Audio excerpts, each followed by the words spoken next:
todos y a todas.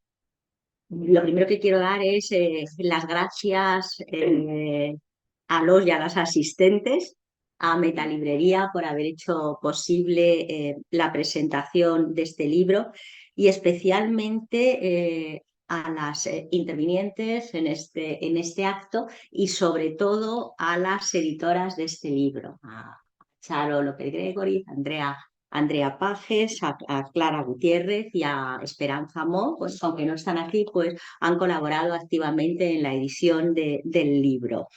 Un libro que está muy cuidado. Yo cuando lo vi que estaba tan cuidadosamente revisado, realmente pensé que la revisión la había hecho Charo porque la conozco.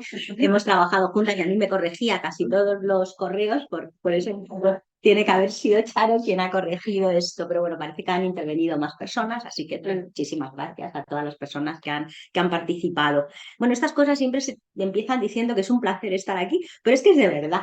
Me encuentro muy a gusto presentando este libro, no solamente por el origen que tiene, sino por bueno, de dónde viene y sobre todo porque me encuentro aquí entre amigos, amigas desde hace muchísimo tiempo y esto pues la verdad es que siempre es un placer.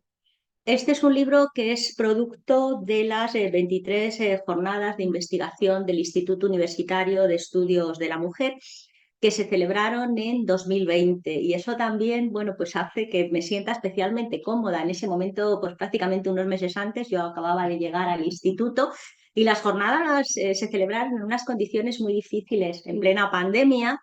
Tuvieron que, después de retrasarse, tuvieron que celebrarse online y hoy no nos da pues ningún problema hacer actos de este tipo online, pero en aquel momento realmente no sabíamos ni cómo iba a salir aquello. Y creo que salieron muy bien, que se puede decir que fueron un éxito por el rigor, por la calidad que tuvieron y por el seguimiento que tuvieron durante los días que se celebraron.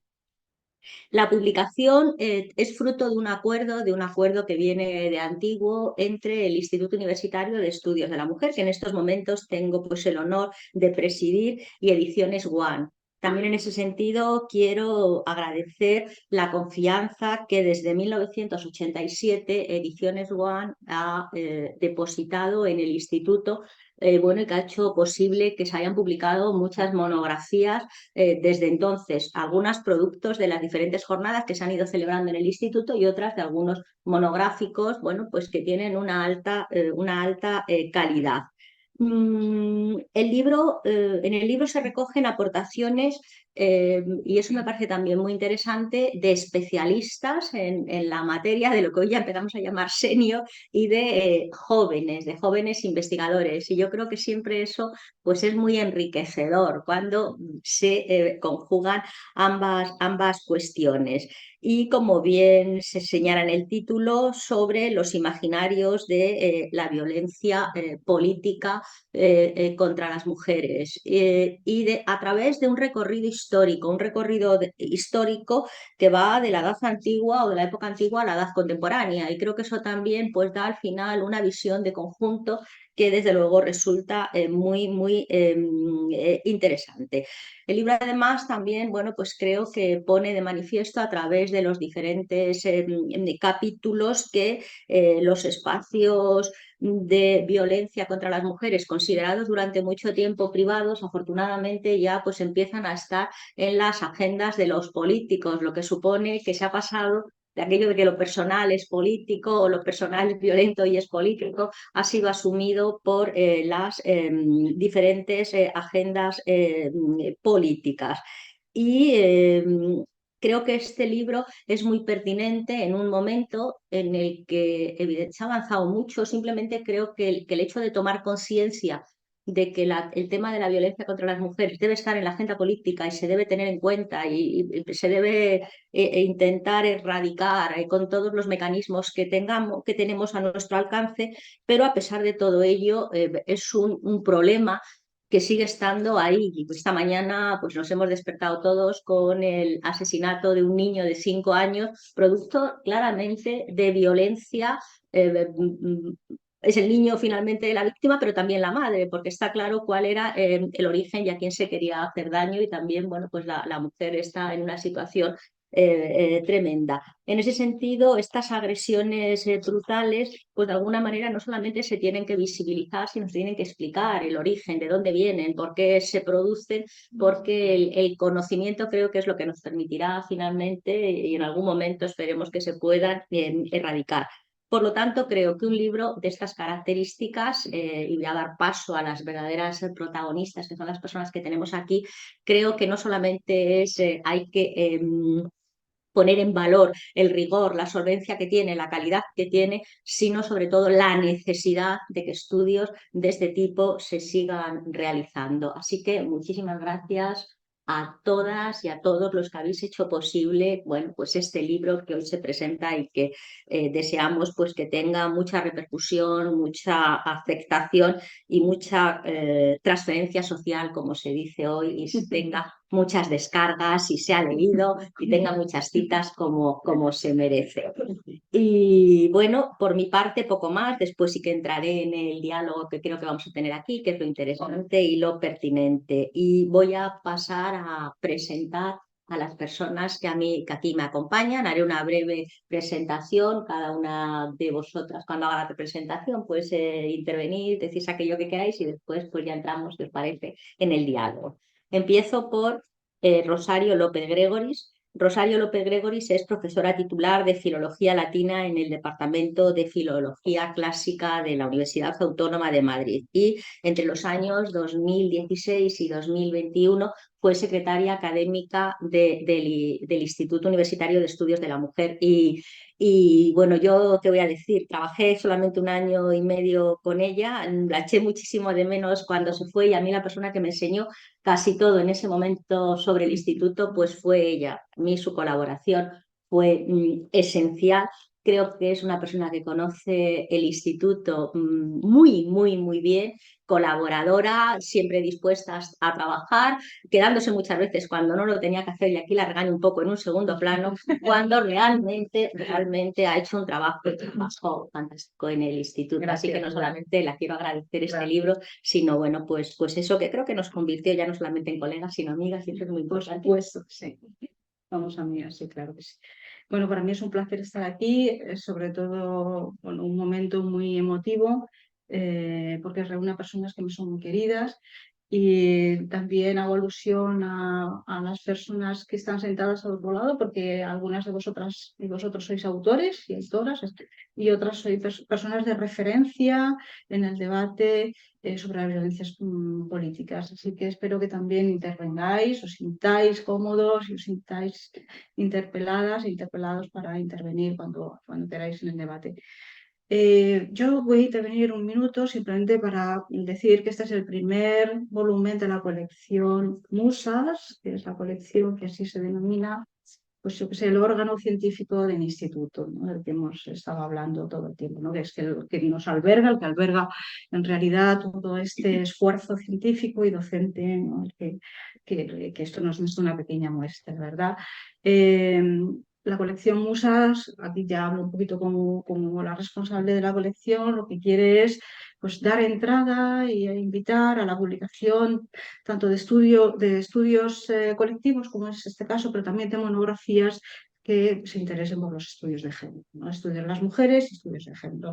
Y aunque este es nuestro primer número, ya está en marcha el segundo, ya veis, estoy haciendo aquí la difusión que corresponde, ¿verdad?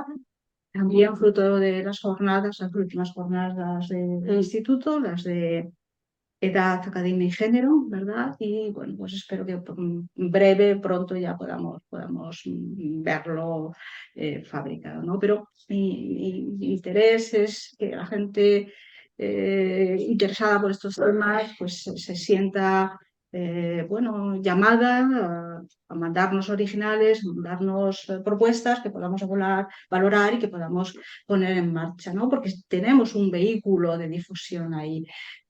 Y aunque, bueno, nunca vamos a prescindir del rigor científico que corresponde a este tipo de colecciones, pues bueno, sí que creemos que hacemos un esfuerzo de difusión y un esfuerzo de transferencia y ahí es donde tenemos bueno, que intentar poner una lanza, ¿no? Un esfuerzo adicional. Así que, bueno, yo me quedo ahora en esa intervención. Si nos importa, después ya seguimos con el debate. Pues muchas gracias, Charo. Voy a pasar a presentar a Andrea Pajes Pollatos. Es doctoranda en estudios interdisciplinares de género y profesora honoraria del Departamento de Historia Antigua, Medieval, Paleografía y Diplomática. Sus principales intereses investigadores se centran en el estudio de los cauces y escenarios de poder de las mujeres de la nobleza de la Baja Castilla bajo medieval, sirviéndose esencialmente de los testimonios de estas mujeres. Y bueno, tengo que decir que Andrea también la conozco desde hace mucho, yo ya soy muy mayor, fue alumna mía, fue alumna mía, entonces fíjate, fue alumna mía y una alumna brillante. Y con respecto al instituto, pues también ha sido siempre una persona muy, muy colaboradora, muy cercana. Cada vez que la seguimos llamando, ahí está, los últimos debates, los ha de alguna manera coordinado ella con otras personas y por lo tanto pues también es un placer pues que esté aquí, no solamente aquí, sino que también es una de las autoras de uno de los capítulos del libro, como Israel, que también fue alumno mío y que también ha participado en el libro. Por lo tanto, pues también un placer que esté aquí y estar con Andrea. Muchas gracias, Pilar.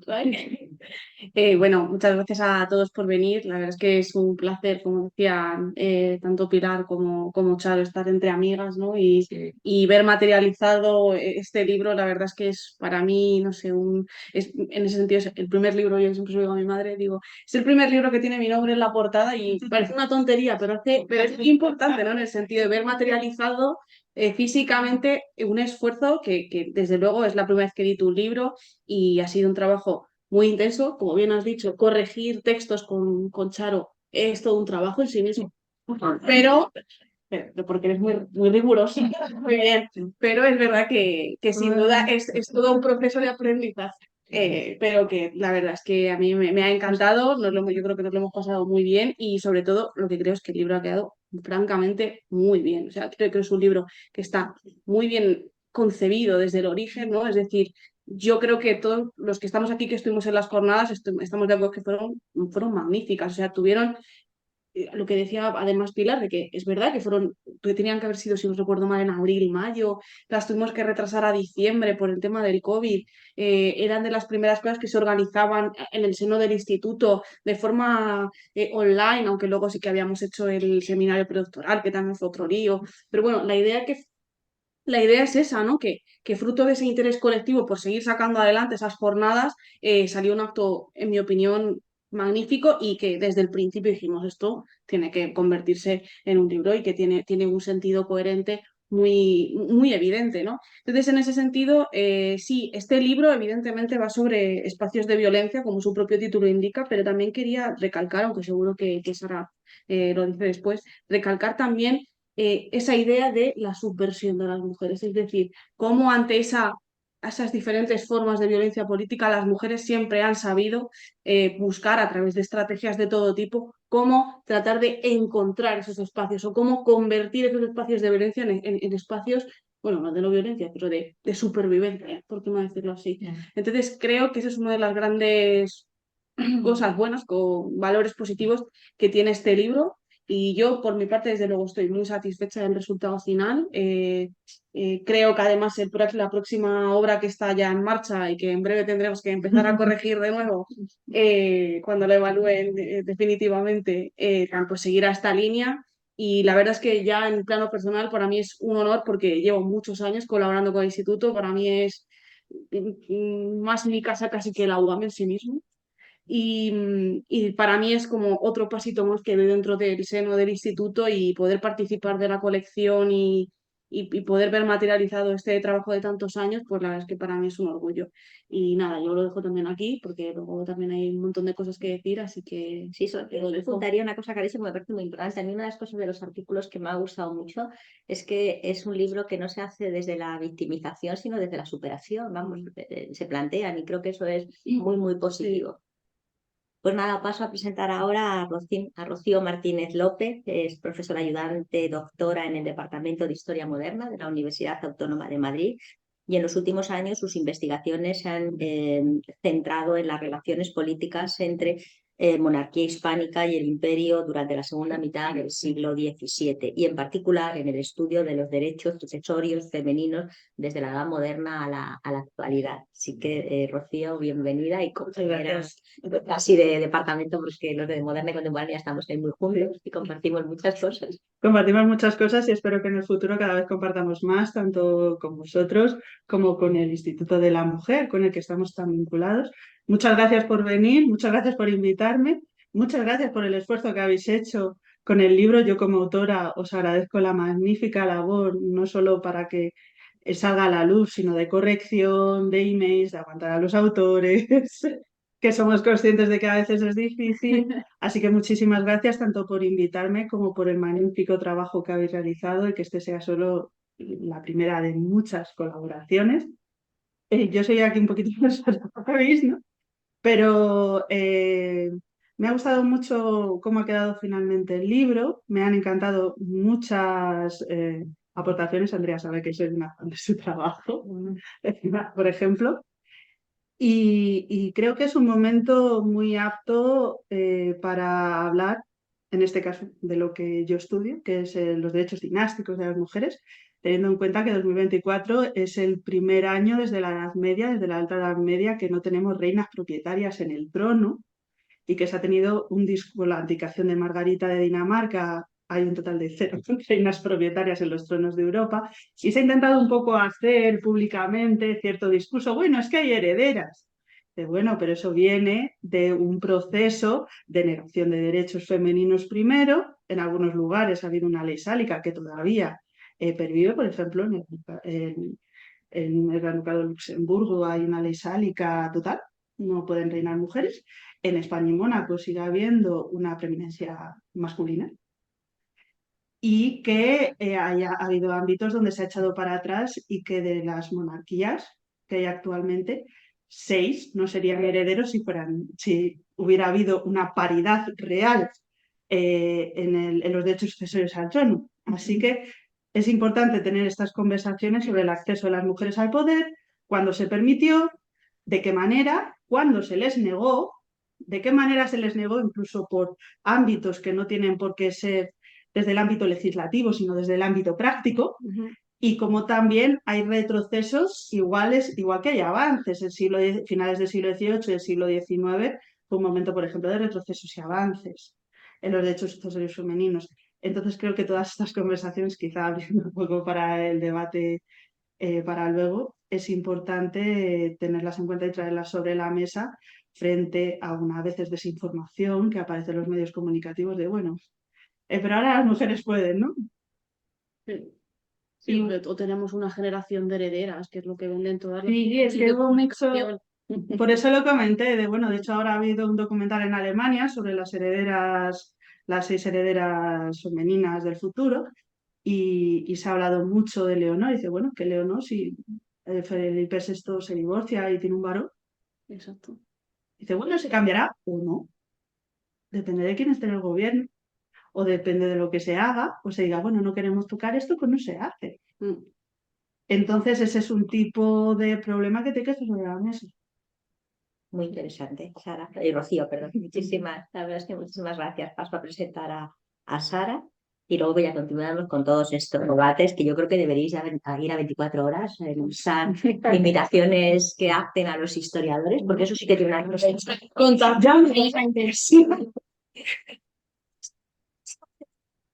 que vosotras, así que vamos a intentar que estéis ahí contando todas estas cosas. Bueno, Sara Palermo, que tengo aquí a mi izquierda, es doctora en Estudios del Mundo Antiguo por la Universidad Autónoma de Madrid y profesora honoraria en el Departamento de Filología Clásica, también de la UAM, por supuesto. Su investigación se centra principalmente en el análisis de los mecanismos de recepción de la antigüedad clásica en la cultura de masas contemporánea, en relación con la expresión de identidades de género y de sexualidades femeninas no normativas. Sí, eso es, y vengo hoy, pues, vengo hoy un poco en calidad de lectora, de una de las primeras lectoras, puedo decir, del volumen, que desde el principio me resultó al mismo tiempo abrumador y esclarecedor, quiero decir. Es un volumen que cumple perfectamente con su cometido, que me permito citar las palabras directamente de las editoras en la introducción, que en este libro apunta a explorar los espacios y las formas de violencia política, pero también, y aquí es una de las partes que ya habéis subrayado, analizar las estrategias ideadas por las mujeres para subvertir el control que se les pretende imponer.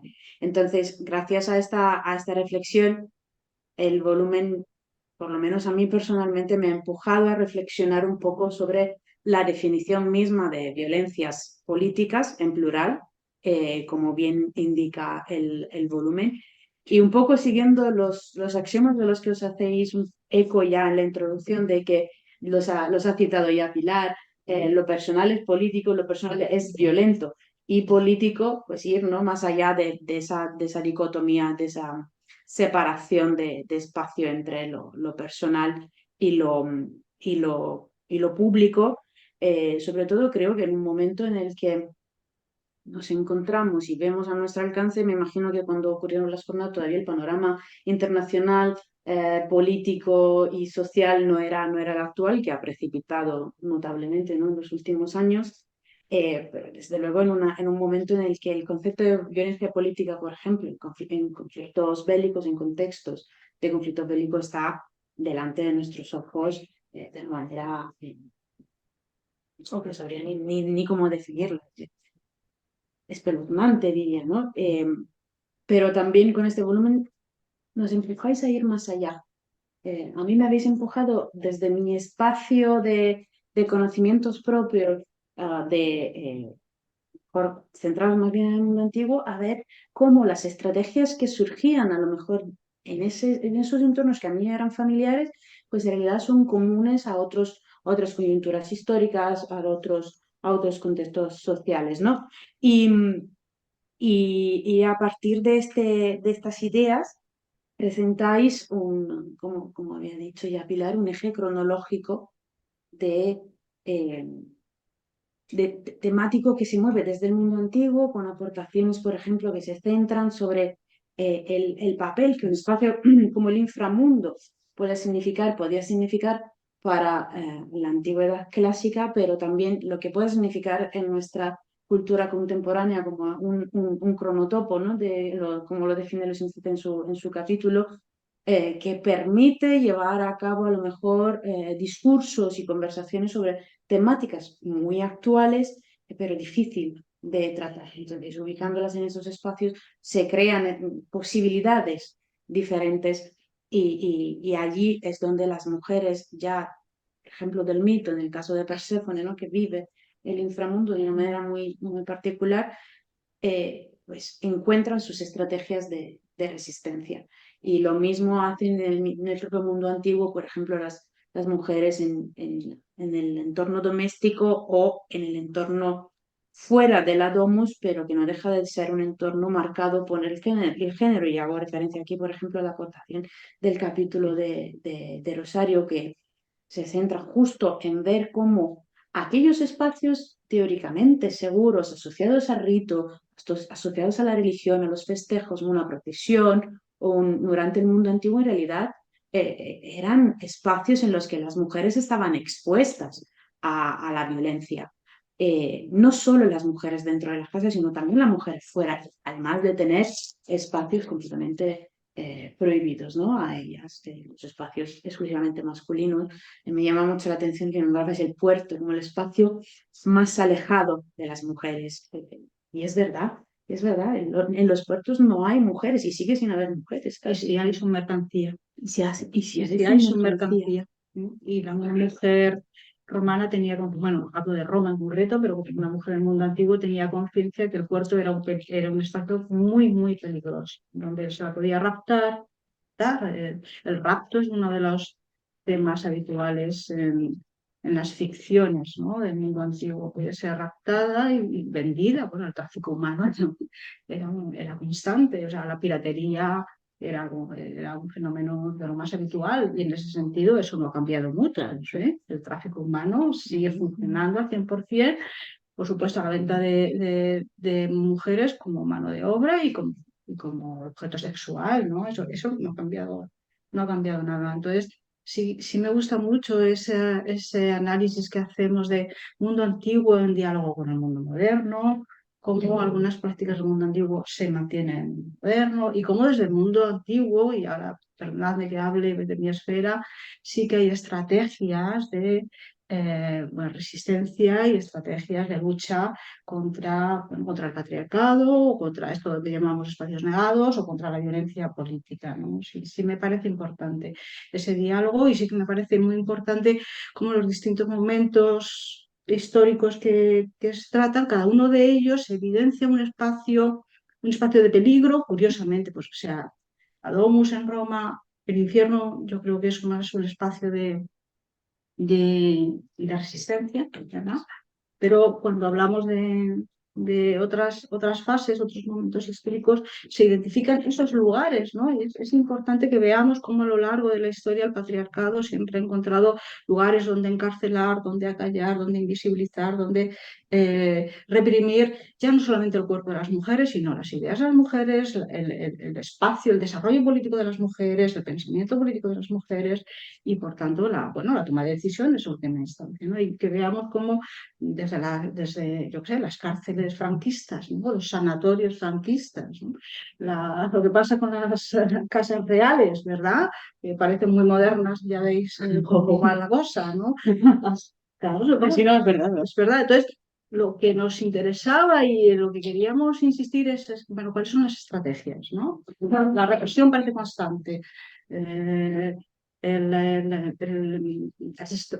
Las fórmulas de dominio van variando, ¿no? Pero también van variando las estrategias. Entonces, abandonar un poquito el victimismo sí me parecía saludable, y buscar esas estrategias. A veces son mínimas, a veces están escondidas, a veces parece que tienen poca representación, pero no es verdad. Hay géneros literarios, por ejemplo, el género epistolar, en un momento determinado, que es fundamental para que las mujeres se organicen, generen redes de comunicación y de actuación y pongan en marcha políticas que subvierten estructuras de dominio masculino, ¿no? Entonces, esas cosas, ese diálogo, ¿no? Ese buscar los puntos en común entre Grecia y Roma, pero también en la época franquista, pasando por todas las demás, me parecía uno de los elementos que merecía la pena resaltar, ¿no? Y en los que queríamos detenernos. Y fíjate que apuntabas una cosa, el tema de, hablabas de los puertos, y cuando Sí. estabas hablando, y yo también cuando lo leía en el libro, lo relacionaba ahora mismo. Hay toda una estrategia por parte de las mujeres inmigrantes cuando Sí. migran, porque sobre todo donde tienen más peligros en las zonas de tránsito, mientras están cercanas a los puertos, donde están en estas... Y aeropuertos. Exacto. Y Y ahí están aeropuertos. buscando esas estrategias de redes entre ellas, cómo se pueden apoyar. No, algunas, porque hace poco, pues bueno, pues leía unas memorias de unas de ellas, cómo evitan ir a los servicios, porque es donde saben dónde las pueden tal, si van juntas, si tienen, es decir, son todas unas estrategias de sobrevivencia que tampoco han variado tanto, lo que dices, que hay, por lo tanto, establecer ese diálogo entre lo que es el mundo antiguo y para ver, bueno, dónde hemos llegado, pero dónde estamos todavía y lo poco que hemos avanzado en algunas cosas, me parece que es fundamental. Sí, teniendo en cuenta también el concepto de regresión. Tenemos todavía está muy interiorizado la idea muy de la ilustración de que todos los avances van hacia adelante. Dice, uy, cuidado. Eso es un concepto con el que tenemos que luchar como historiadores a viento y marea. La regresión existe, regresión ideológica, regresión legal, regresión social, regresión de las costumbres. Y tenemos que ser muy conscientes de hasta dónde hemos llegado también, pero de cuáles son los peligros asociados a regresiones pasadas. Eso es algo, por ejemplo, que estudiando el siglo XVIII, siglo XIX, es un caso claro, obvio, flagrante. Tanto admirador de la ilustración, bueno, la ilustración para las mujeres es algo horrible, básicamente. Las mujeres de finales del siglo XVIII y sobre todo del XIX, toda la idea del ángel del hogar y tal, tenían bastante menos derechos fáticos y menos poder que las mujeres del XVI y del XVII. Y somos herederos muy directos más del XIX que de épocas anteriores. Entonces, tener claro lo que hemos avanzado y lo que ha costado, pero también que no todos los avances son hacia adelante, sino que el concepto de regresión está muy ahí y es un peligro constante. Porque parece que siempre va hacia adelante, todas esas ideas, no, es que hay mujeres fuertes, no sé qué, pero bueno, pero hay que tener mucho cuidado con según qué conceptos y según qué discursos nos intentan vender a ese respecto.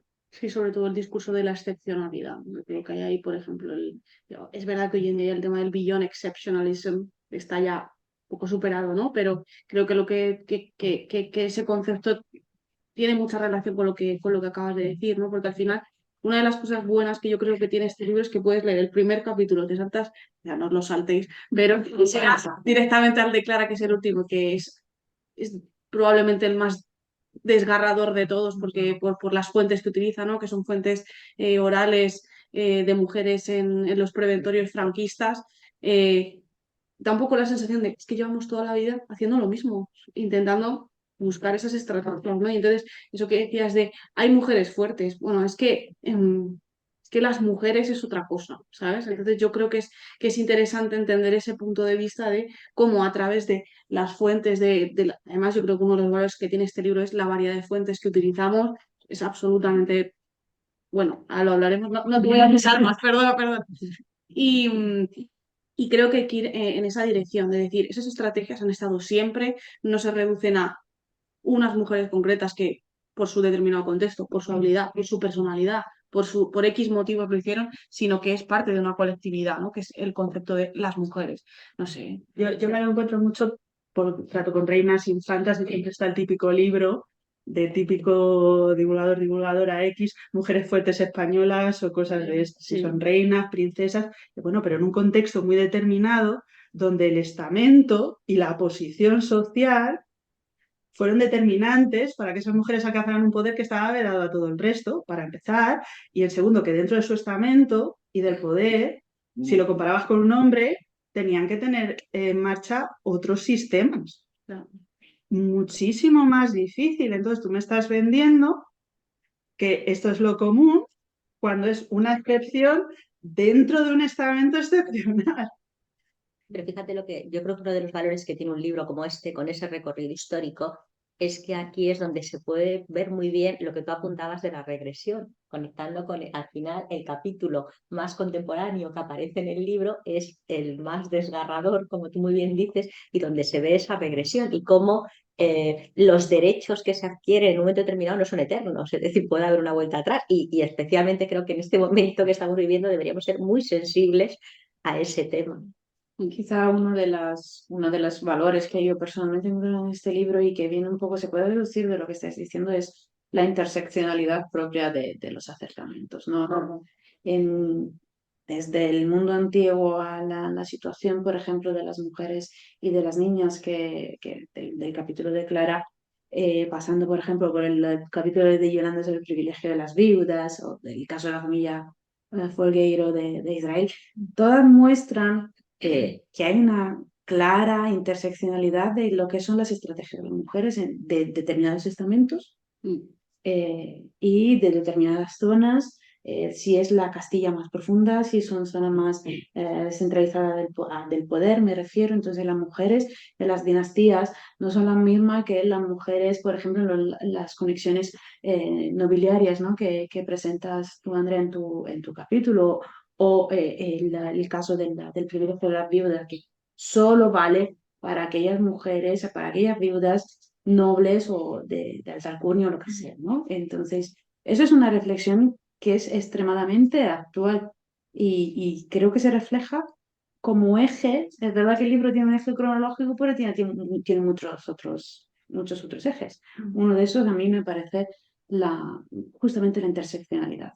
No sé si Pero fíjate que apuntas lo de las viudas y es verdad que tú dices solamente para la nobleza. Depende en qué momento y como en el caso, por ejemplo, de la España del franquismo, las únicas mujeres que tenían cierto poder y cierta capacidad de decisión eran las viudas. Y se sigue repitiendo. Es verdad que a lo mejor luego con unas condiciones tremendas, pero como algún derecho eran las viudas. Es decir, las únicas que realmente podían acudir a votar cuando había un no sé qué, o podían tomar decisiones en su casa, no tenían que pedir autorización al marido para nada, eran las viudas. Ni las solteras, ni las viudas. Y en ese sentido se vuelve a repetir, pero- siendo incluso un estrato muy bajo. Pero, por ejemplo, yo creo que en el caso de la Edad Media, el estado de viudez es muy interesante precisamente por eso, porque es un estadio, y yo creo que Yolanda está de acuerdo conmigo, en el que... Estoy de acuerdo.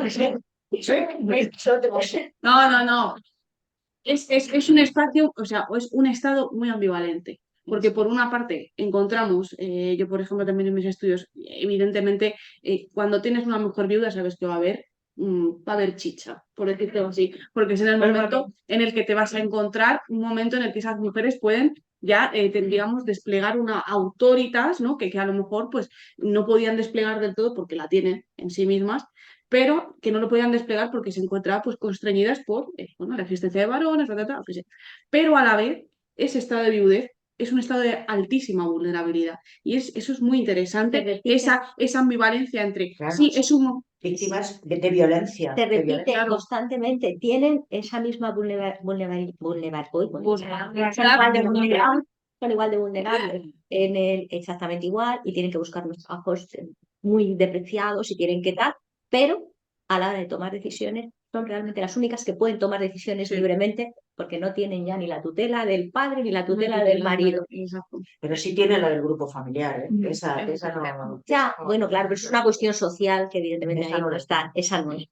Eso es un poco la idea, que era el mejor estadio de esta de la Edad Moderna, viuda con posibles y posición. O sea, el punto de viuda con posibles y posición no lo podemos olvidar. Pero, por ejemplo, la literatura del siglo XVIII, la famosa literatura erótica, Fanny Hill, etcétera, estaba llena de viudas que quedaron con hijos y sin posibles, se arrastran a la prostitución o a cualquier tipo de trabajo. O sea, cuando decimos viuda, es viuda con posibles y posición para ejercer cierto poder, así que ahí sí que tenemos que tener cierto cuidado.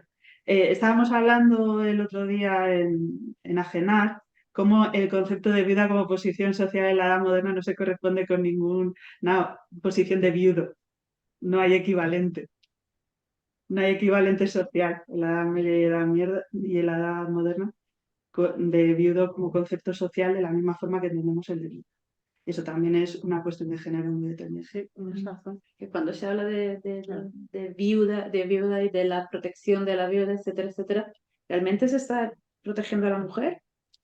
Pues no, Eso, entonces no.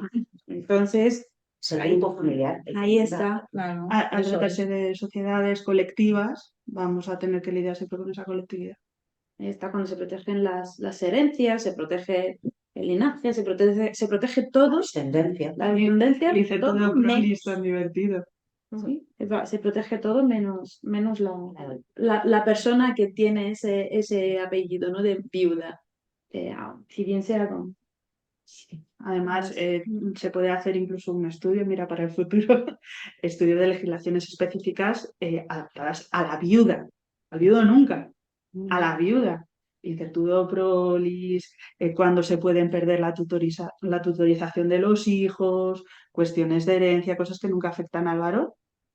De hecho, hay cuestiones incluso en el título 2 de la Constitución actual sobre qué pasa si se casan otra vez durante una regencia después de una viudez.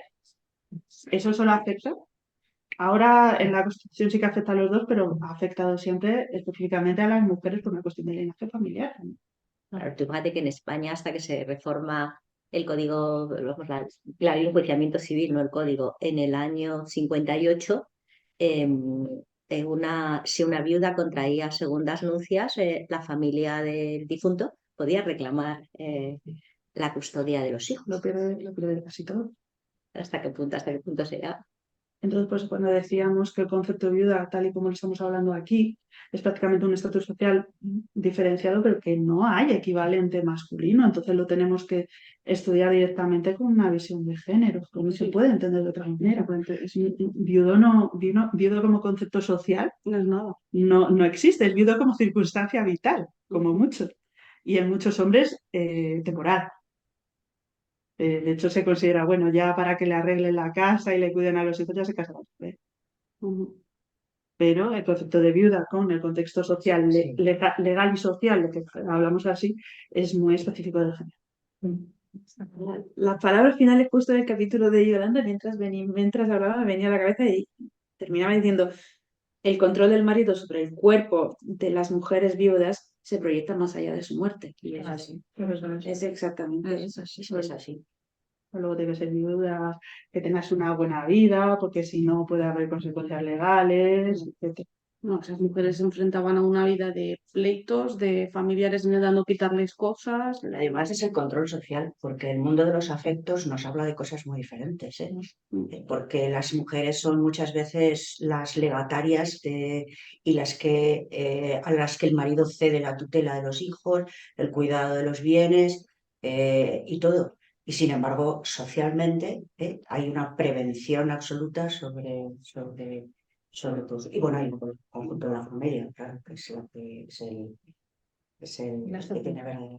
De hecho, en pleno siglo XX hay una presión para que los viudos vuelvan a casarse, vuelvan a contraer matrimonio, vuelvan a tal, y sin embargo hay muchas reticencias con respecto a las En el mundo de la Edad Media eso es más teórico que práctico. No, en el mundo del siglo XX en España es En la Edad totalmente Media real. no, porque es un periodo demográficamente débil donde se necesita. Hay- Es una tontería dejar que las mujeres, o sea, prohibir que las mujeres No, que normalmente son viudas jóvenes no vuelvan a casarse. Es que al grupo familiar ni siquiera tampoco le interesa. Le interesa volver a reutilizarla y volverla a enganchar en el círculo de las relaciones, claro, y entonces en la práctica eso no se lleva a cabo. Es más teórico desde el plano de la iglesia y de las segundas nupcias y de todo esto. Si me permitís cambiar un poquito todo, de sí, de claro. tercio, pero en realidad no tanto, porque nos enganchamos a cosas que ya han ido surgiendo. Habéis hablado de la variedad de las fuentes que se utilizan en la variedad de las fuentes, sí, porque se utilizan tanto textos legislativos como textos literarios. La epistolografía que mencionaba antes Charo, ¿no? Incluso las escrituras privadas, las cartas privadas, la correspondencia privada de algunas mujeres. Entonces,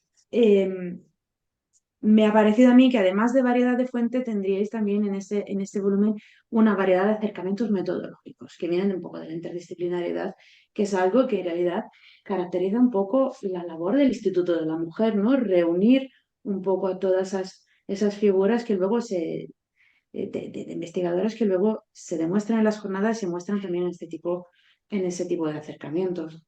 Claro, es que eso es una cuestión yo creo que muy enriquecedora y es uno de los principales valores que ha tenido el instituto, ¿no?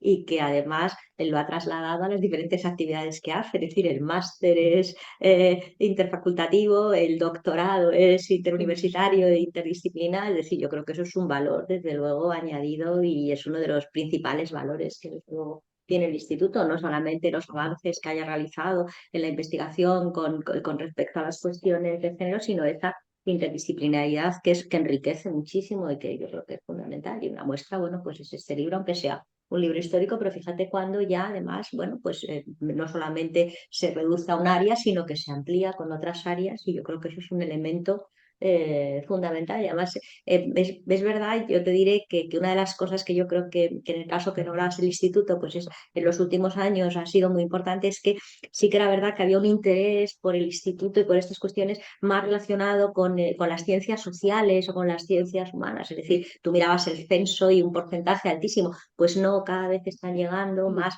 jóvenes sobre todo, y también creo que eso es un elemento fundamental, pues de las ciencias, más de las facultades de ciencias más duras y tienen un interés tremendo por estar. Entonces, bueno, pues yo creo que eso enriquece muchísimo. Yo al respecto de eso, vamos, yo creo que, por ejemplo, el claro caso fue el evento que hicimos del 8 de marzo en el año 2020, que fue evidentemente sobre el COVID.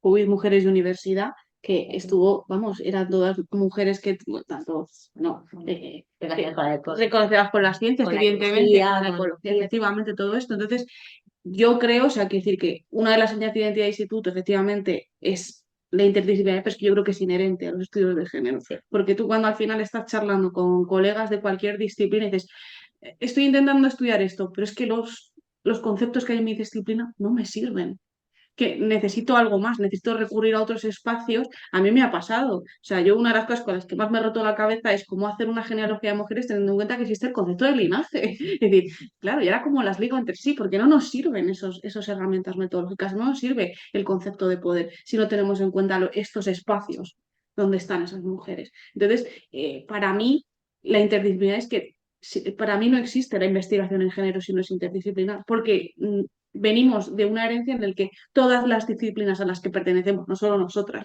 sino el conjunto de los investigadores, están diseñadas de forma antropocéntrica, o sea, antropo en el sentido del hombre, perdón. Entonces, es necesario para poder trascender esas barreras metodológicas que son inherentes a las disciplinas. Y yo creo que precisamente sacar a la luz todos estos espacios pues precisamente nos dan un poco a pensar y decir, bueno, es que a lo mejor hay que ir más allá, ¿no? Hay que salir de ese encorsetamiento académico y disciplinar que muchas veces no, de verdad es que, es decir, ¿cómo explico esto con lo que tengo?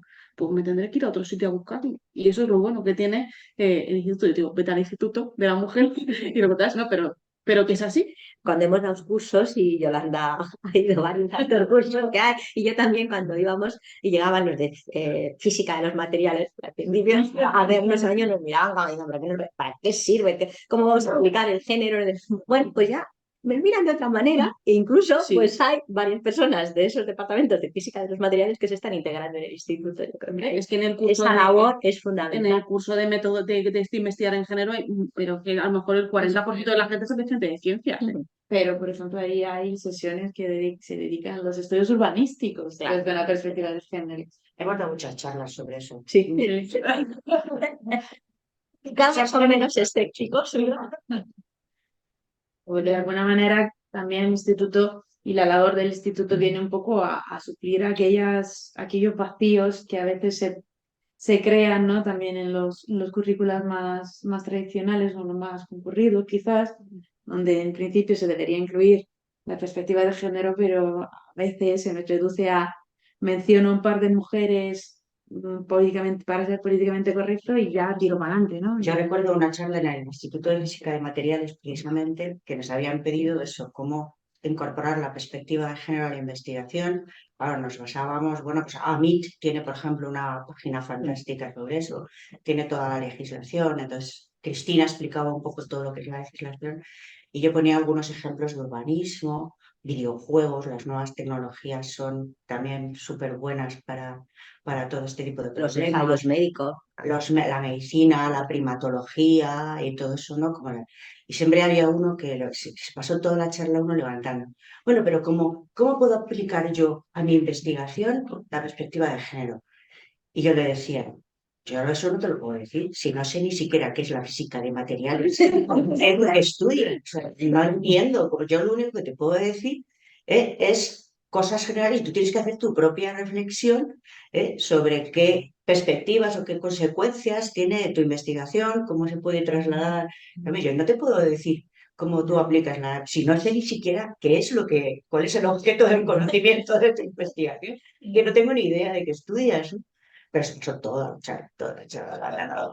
¿cómo puedo aplicar yo a mi investigación hay algo decente?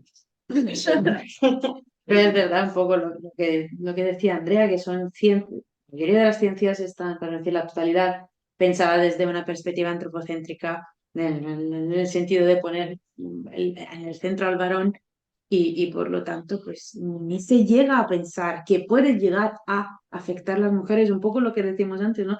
De lo público que afecta a lo privado y que por lo tanto cualquier decisión que se tome en el ámbito público, político, médico, judicial, tiene su reflejo luego en todas las personas que integran el sistema y las mujeres son una parte de este sistema y están olvidadas. Son el 51% aproximadamente. Simplemente, ¿no? La parte No, poco. Entonces, o se refleja, por ejemplo, en los niños, en las niñas, en todo eso. Una serie, ¿no? de eslabones que luego se ponen en marcha. Y quizá una de las... Quizás... un espíritu varón que esto Se me ha gustado encima de la mujeres encima de la mano. No. ¡Oh! No, extraña, extraña. No tenía sus cosas. Sí. Sí. Uno de las ideas que han surgido ya y que me parecen que a lo mejor como editora podéis darnos unas ideas al respecto es qué público objetivo podría tener este volumen, porque en realidad se lee muy fácil, no se tiene por qué leer seguido, como decía, se puede leer uno, luego y tiene un alcance para mí bastante amplio. En realidad la colección está dirigida a las personas que tienen interés por los estudios de género y en este caso, como tiene un eje histórico muy evidente, pues entendemos que son todas las personas interesadas por las ciencias sociales y las humanidades, artes y humanidades, quienes podrían sentirse interpelados e interesados en adentrarse en estas violencias políticas, ¿no? Por otro lado, sí que creemos que después hay como nichos, ¿no? de público, de lectores que pueden estar interesados bien por, bueno, pues por el desarrollo concreto que se hace por el mundo antiguo, que tiene una perspectiva muy específica que difiere bastante quizá del resto de las aportaciones, pues porque es una apuesta personal por la recepción clásica, que es una metodología que se aleja un poco de la historia, porque estamos hablando del eje histórico, pero en realidad las aportaciones del mundo clásico han hecho aunque por supuesto no prescindimos para nada de ese concepto, pues han hecho un esfuerzo para dialogar con la modernidad, ¿no? Porque el mundo clásico se tiene que reinventar una y otra vez, ¿no? Y en ese esfuerzo bueno, de dialogar con la modernidad, pues se apuesta por estas relecturas, estas reescrituras del mundo clásico desde el hoy, desde la modernidad. Entonces, esa mirada que los autores y las autoras modernas proyectan sobre el mundo antiguo, ¿no? Las preguntas que hacen a los mitos del mundo antiguo. Entonces, ¿qué preguntas, o sea, qué le preguntamos como modernos, no actuales, qué le preguntamos a los textos antiguos y qué nos contestan los textos antiguos? Curiosamente, bueno, tenemos un boom de interés por el mundo antiguo, novelas, como sabéis, con muchas protagonistas de figuras femeninas, mitológicas, que están presentes en todas las librerías y que llama la atención, ¿no? Cómo se revisita el mundo antiguo, se le pregunta al mundo antiguo sobre cuestiones que tienen que ver con nosotros, con nosotras y no tanto con el mundo antiguo, ¿no? Entonces, nosotros en la parte esa sí que creemos que puede ser atractivo, puede llamar a un nicho de lector pues interesado por ese tipo de cuestiones, ¿no? Que tienen que ver con la recepción clásica y cómo revisitamos o interrogamos al mundo antiguo sobre nosotros. Para el resto de las secciones, hombre, yo creo que, como os digo, como he dicho antes, en realidad, cualquier persona interesada por las cuestiones de género se puede sentir cómoda leyendo el libro, porque el libro no es dificultoso, no es técnicamente difícil, no es metodológicamente inaccesible, ni nada de eso. Utiliza un lenguaje franco, fácil y además directo. En ese sentido, desearíamos que todo el mundo se sintiera interpelado. Sí me parece muy importante reflexionar, creo que hablemos un poquito sobre el concepto de violencia política. El concepto que es el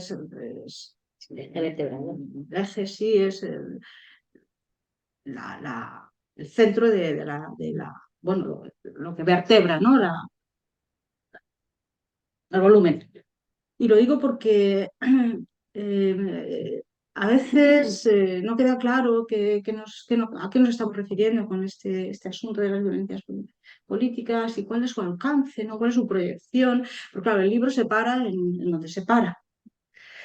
Pero sí que hemos querido en la introducción, bueno, hacer un poquito de historia en el sentido de que se entendía violencias políticas en un principio, la violencia dirigida a las mujeres políticas. Claro, sí, porque la política es un ámbito público sesgado, ¿no? Y sobre todo territorio masculinizado. Entonces, durante mucho tiempo, ser política y ejercer como política, pues estaba, bueno, era un ámbito de peligro, peligroso, y entonces había una violencia contra las políticas. Ciertamente es así, y de hecho creo que sigue ocurriendo. Es decir, aunque hayamos superado y ahora violencias políticas se puede remitir o puede referirse a otras cosas, sigue habiendo manifestaciones evidentes y constantes de violencia contra el ejercicio de la política, es un ejercicio público y por tanto es masculinizado, ¿no? Cuando lo ejercen las mujeres, ¿no? Entonces, eso es el primer concepto. Pero bueno, a mí me parecía muy interesante que estuviera en el aire, ¿no? En el ambiente, pues ciertas reflexiones que nacen del trabajo tanto de Cristina Sánchez como de Virginia Maceira aquí presente, pues eso, que dan ese paso cuando nos dicen eso de que lo personal es político, ¿verdad? Pero sobre todo es el paso que da Cristina también, ¿no? Que es violento, ¿no? Y romper esa frontera, esa dicotomía entre lo personal y lo personal, lo público y lo privado, ¿no?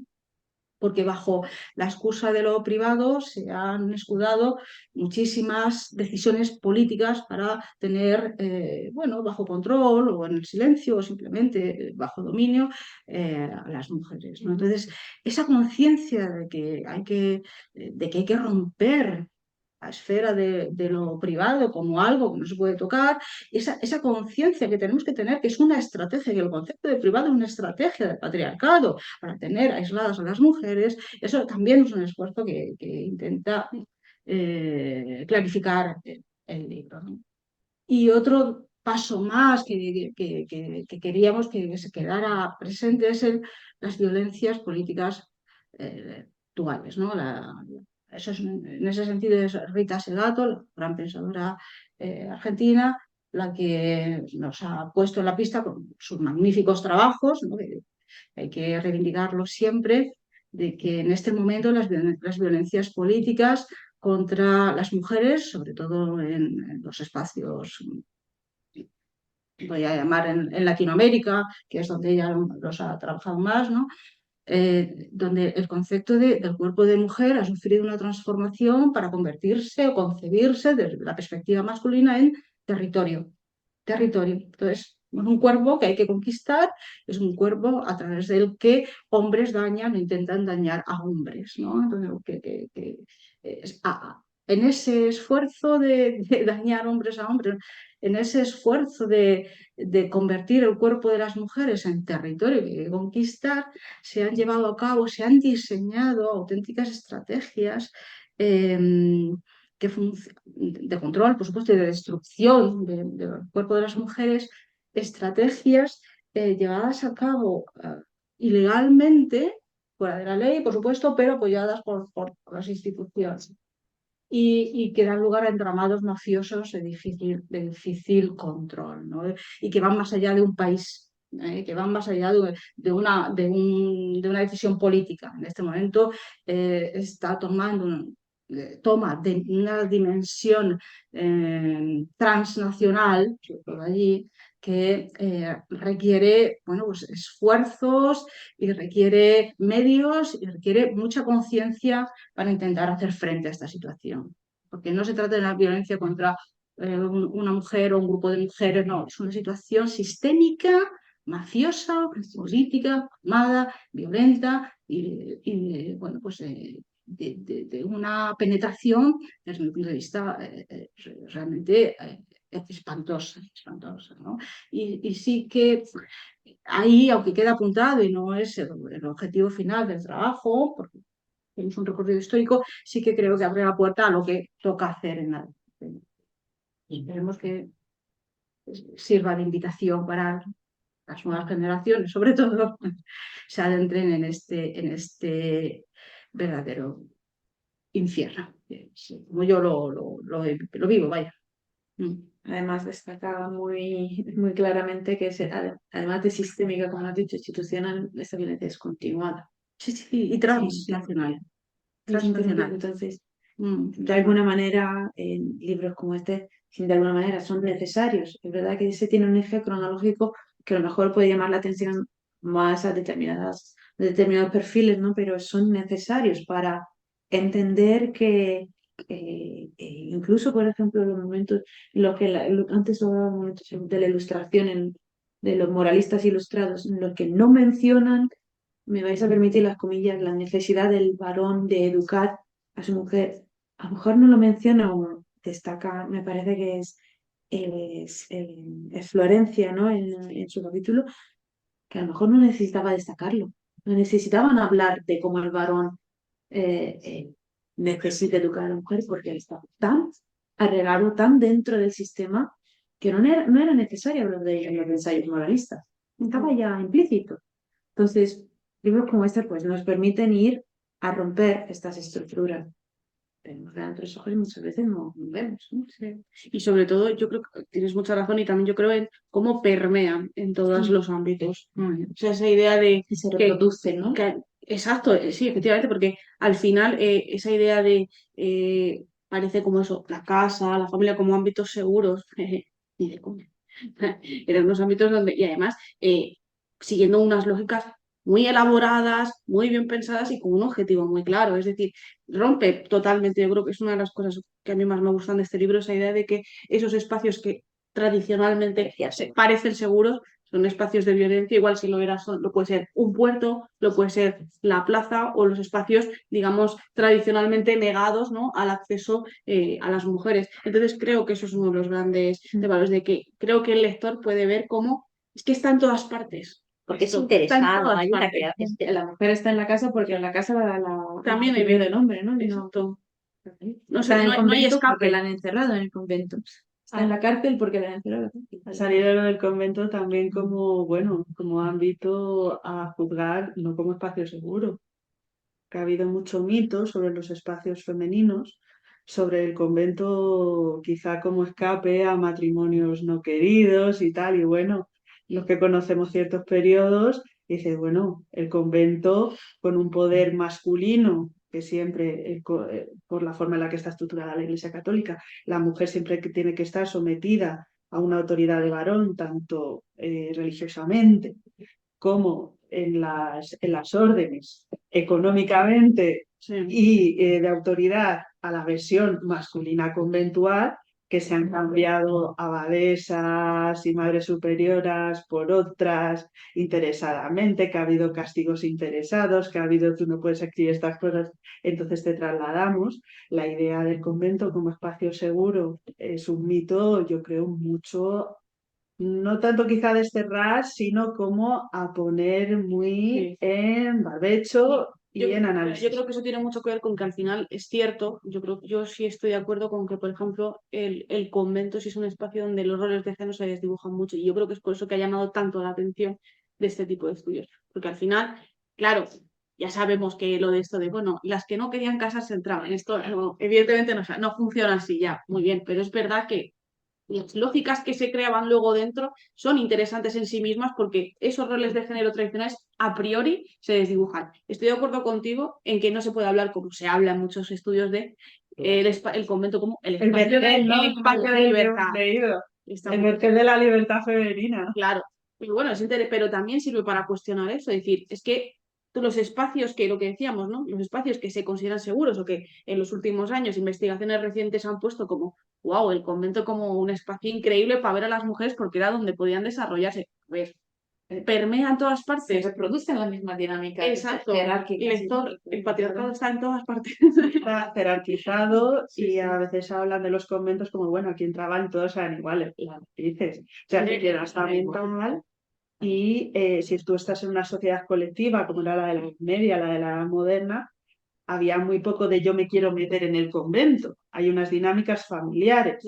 Puede haber algún mínimo de decisión en dependiendo qué contextos, pero siempre teniendo una lógica muy familiar y muy social. Si tú estabas destinada a casarte, les iba a dar igual que tú quisieras ser monja.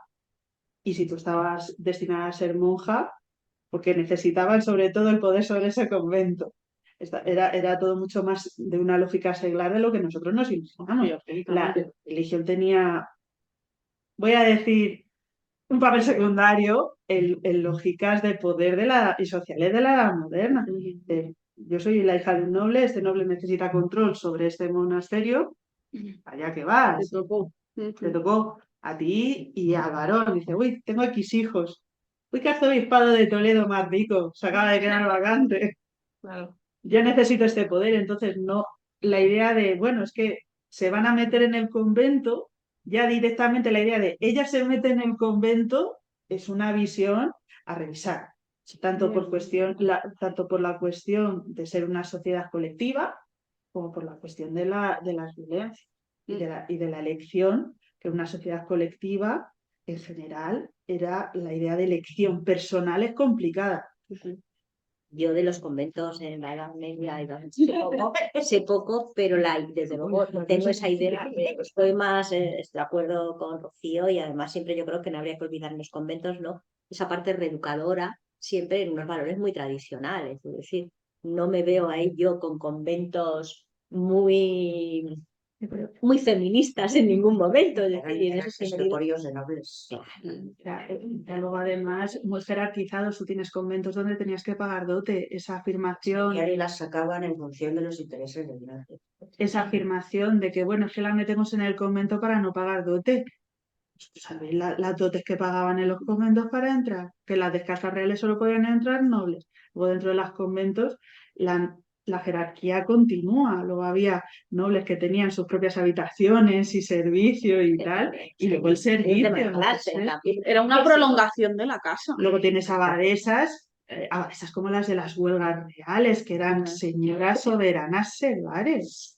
Pues ¿y quién podía optar a esos puestos? Pues no todas las mujeres, obviamente, iban a estar reservados para unas mujeres muy determinadas. Entonces, toda la cuestión de las monjas, de la soltería, el estudio de la soltería, yo creo que está por hacer.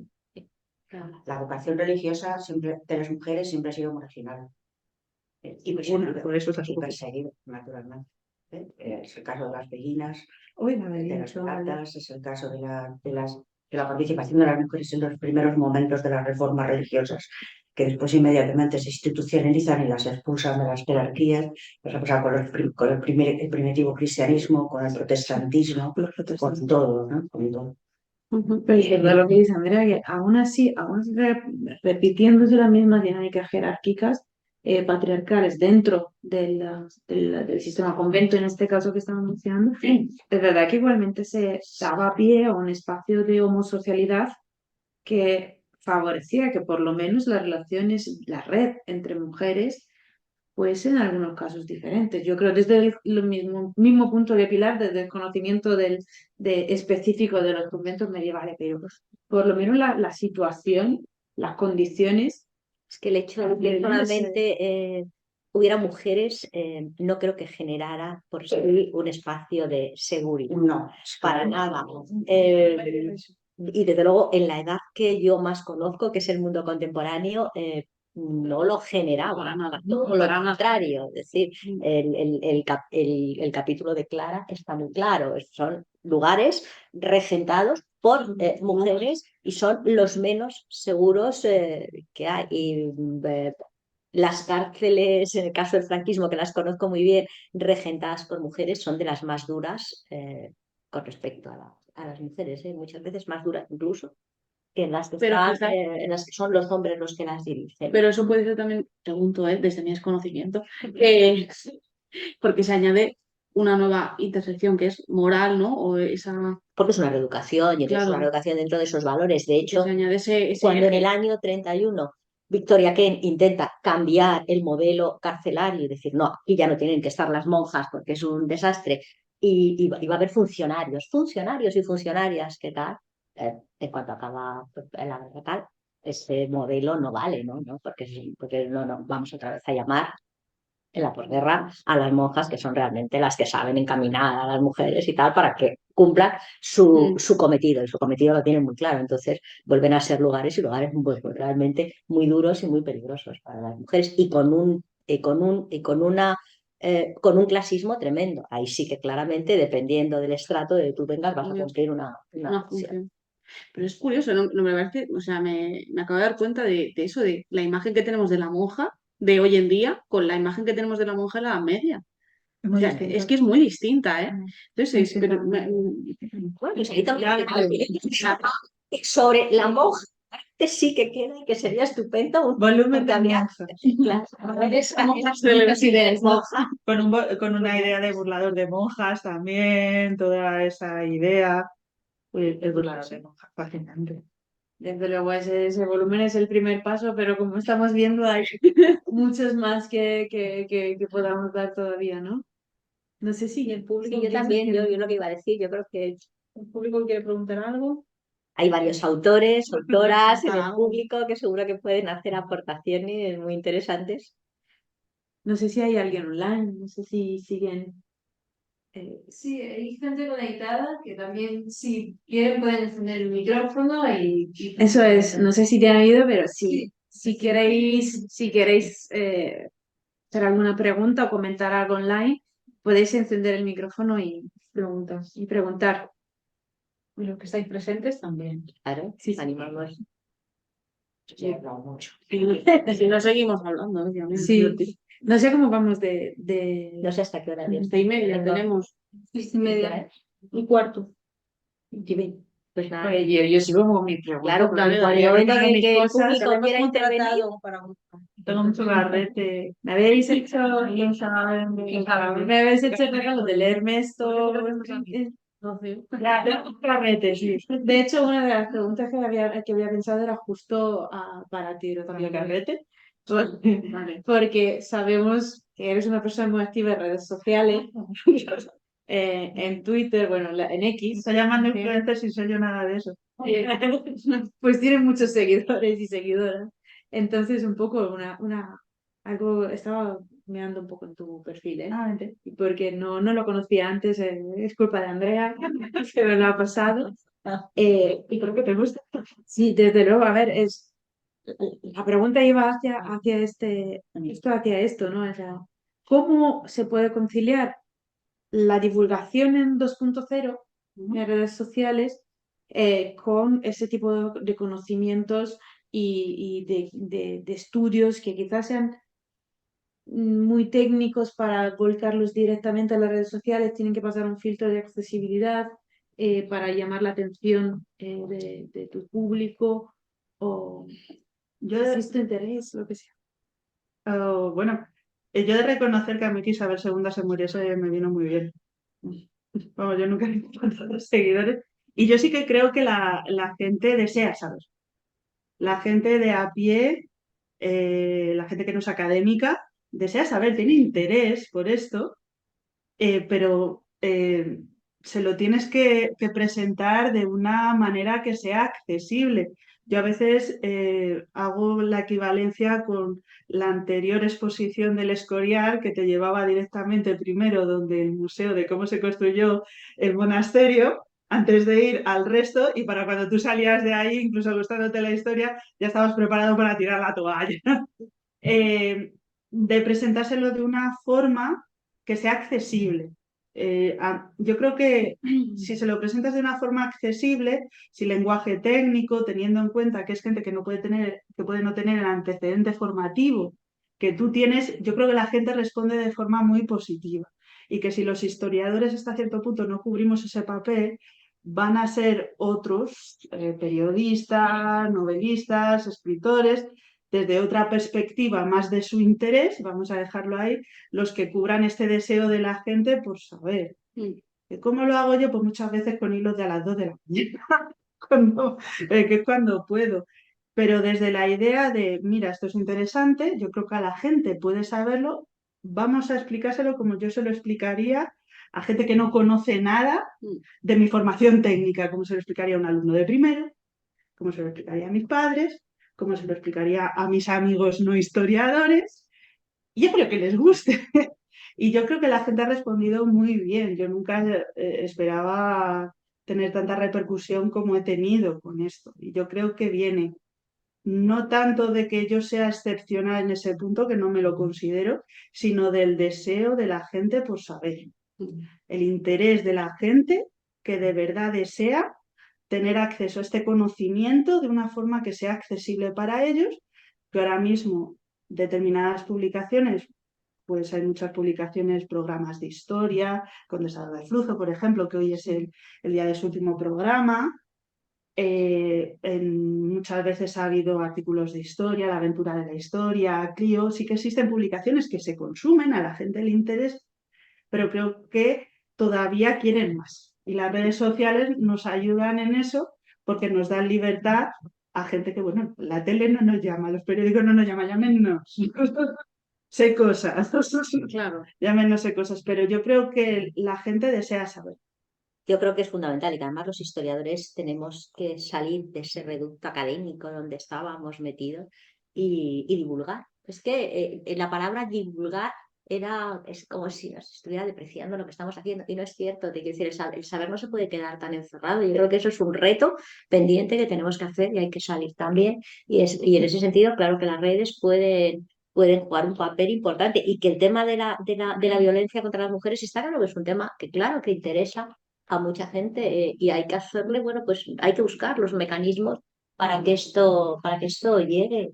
Bueno, pues hay que utilizar las herramientas que tenemos ahora y no nos han preparado para esto, sobre todo a los que ya tenemos cierta edad, pero yo creo que los jóvenes sí que tenéis ahí un reto fundamental, tenemos que salir de este reducto, porque si no, lo que tú has dicho, y es verdad, otros nos están comiendo totalmente nuestro terreno. Y no hay más que ver que los libros de historia que más se venden no son los libros que hacemos los historiadores, vienen de otras áreas. Entonces ahí yo creo que son los jóvenes y ya estoy en un pelotón de salida, pero creo que es algo que es fundamental hacer. Y de hecho los libros de divulgación ahí me parecen fundamental. Y es algo que en España sabemos hacer muy mal, que estamos aprendiendo ahora un poco, porque tenemos que...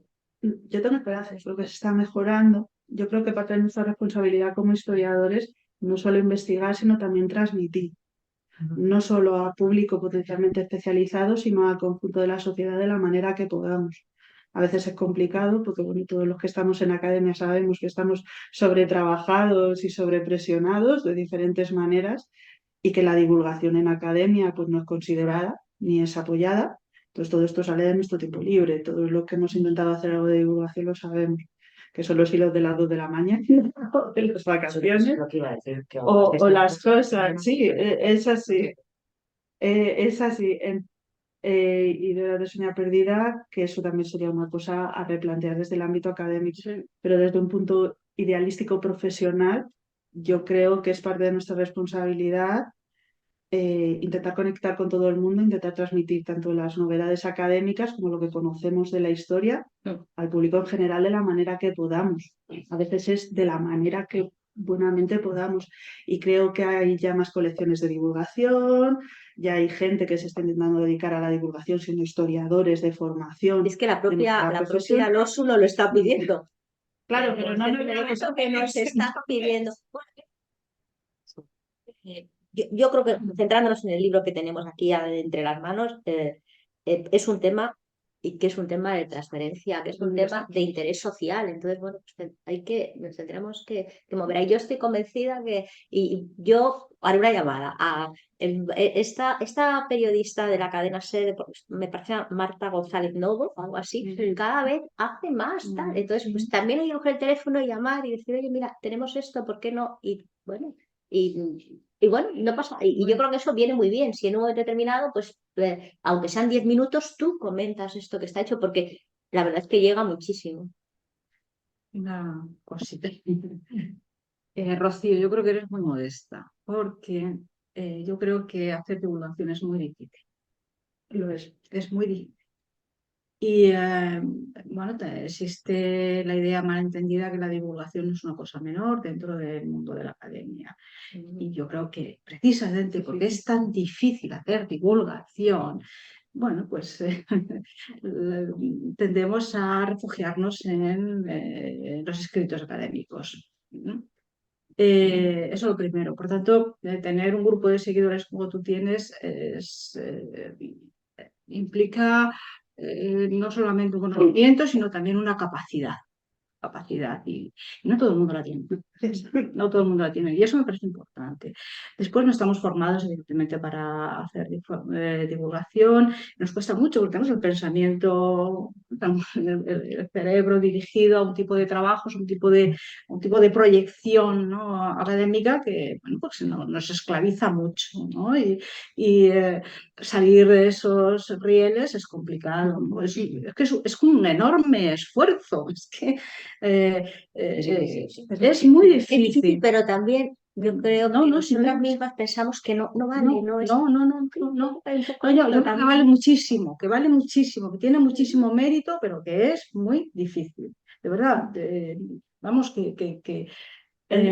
incluso hablar cuando te llama un periodista y hace una entrevista, es muy difícil, es que es muy difícil, que es una experiencia por la que yo creo que todo el mundo en la academia debería pasar un poco para que bueno, haya una autorreflexión sobre nuestra manera de transmitir nuestros conocimientos.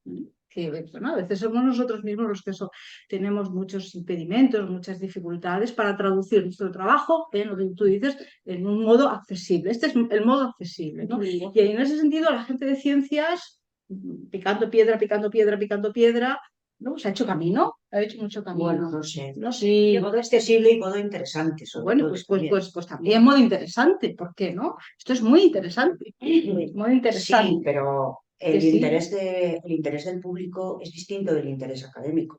Sí, Entonces tienes que hacer una presentación radicalmente distinta. Sí. Ya no es solamente la forma, Claro. Sí, sino que sí. es también la presentación. Y el objetivo. Tiene que enganchar. Tampoco se hace muy buena divulgación. Tampoco los físicos y los químicos hacen una divulgación Yo creo que, magnífica bueno, en este país. En otros sitios sí.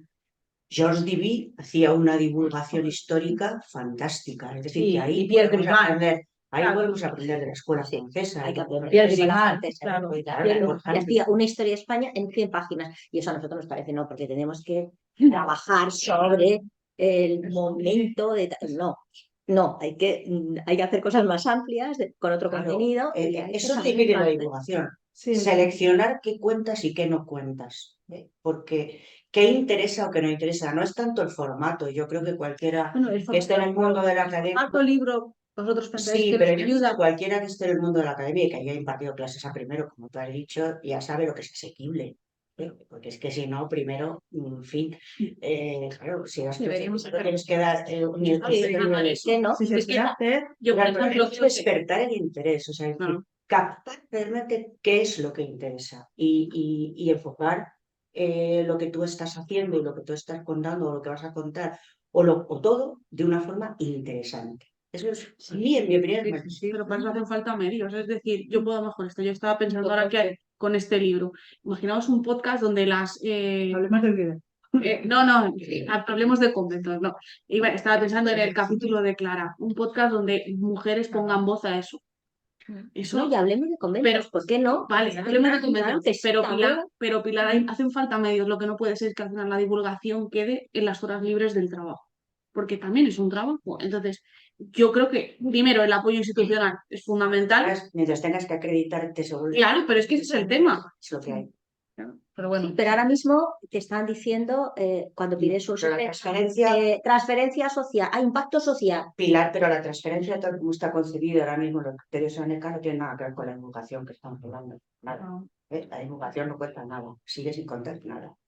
En cuanto haya un Estamos señor de hablando de investigación, en cuanto haya un señor de transferencia va a contar, y en el propio señor de investigación hay una parte que te dice el impacto social, y el impacto social resulta que es cuántas veces esto se ha tuiteado, dónde está, si en un periódico tal, no sé qué es y tal. Es decir, que ya, digamos que yo creo que un poco sí que está cambiando algo esa mentalidad. Nosotros también, también tenemos que intentar eso. ¿Por qué no hacer un podcast? Pues lo puedes hacer, pues tal, y ya verás cómo, y tienes que sacarlo. Ahora mismo, por ejemplo, esto, la gente de medicina lo está haciendo muy bien.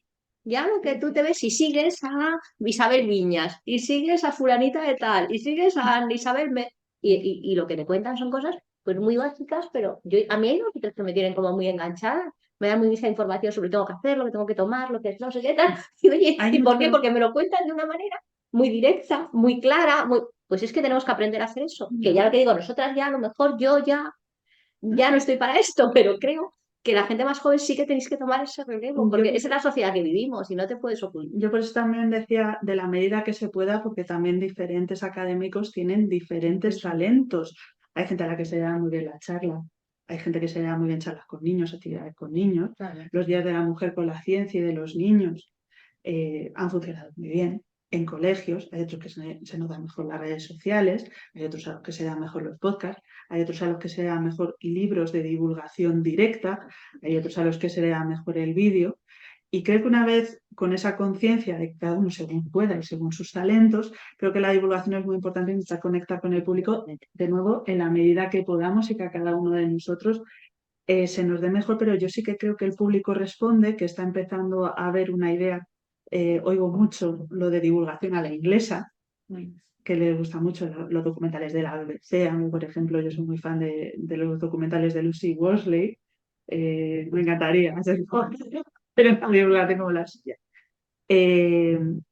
Libros hechos por historiadores muy científicos, pero que se venden en aeropuertos, que se venden en kioscos, que hay gente, yo creo que cada vez más gente interesada porque en cuanto se vea negocio, van a responder. Por eso, por ejemplo, Puto Miquel, por ejemplo, que él es historiador con tesis en Reino Unido, él es historiador, digamos, puro, puede dedicarse a la divulgación de forma profesional, con los vídeos. Los podcasts como los de Gente Muerta son de suscripción y funcionan muy bien. Yo creo que el público, si se lo damos, responde, pero como académicos, nuestra idea tampoco es buscar público como negocio, sino como una transmisión de información del público, nosotros como académicos, y luego los divulgadores como negocio tienen otra idea. Pero al menos en mi caso Tenemos que ir es que el acabando. público, No deja de ser una negociación de espacio. es que el público, si tú se lo explicas, y sobre todo si está conectado con la actualidad, porque mis posts también más difundidos es por la muerte de Isabel II, la coronación, yo el día que se muera Juan Carlos I me corono, porque la gente quiere que se le explique y se le explique bien, y lo que está viendo, ¿por qué es esto? Y responde muy bien y le interesa. La gente quiere saber. Bueno, Eso es muy actual. tenemos que finalizar por la hora. Ya nos van. Muchísimas gracias por habernos acogido. Gracias.